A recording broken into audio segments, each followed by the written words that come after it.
अंदरवा zone फर्श है वो चौकोर में है, ओका एक बर्फी में कटा कटा है, जोन दीवार है वहू पे आयत यस बनी है, माने जोन कुछ है वो सब ज्योमेट्री के पैटर्न के हिसाब से है। जोन इनके सिंबल है वहू में एक ठो प्रकार है जोन इस गोलवा बनावत हैं, और एक फुट्टा है जोन एल के तरह के मुड़ा रहा थे, जोन इंजीनियर लिए रहा थे, बिल्डिंग बनावे वाले लिए रहा थे, वह इनके प्रतीक चिन्ह हुए, लोगो हुए।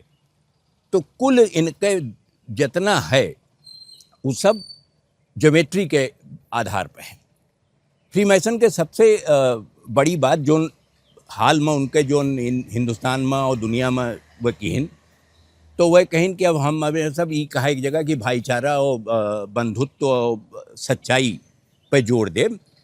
हम ये कहब कि भगवान एक हैं और वह केहू में बंटवारा नहीं करते। तो भगवान एक हैं, वो केहू का ऊपर नीचे कहीं के नहीं देखते, यहू में कोनो रहस्यवाद नहीं रहा। लेकिन फ्रीमेसन आजो रहस्यवाद है, और इतना है कि हमें फ्रीमेसन के अंदर खड़ा होकर फोटो नहीं खींचे दिन हम बाहरे खड़ा होकर वीडियो बनाए।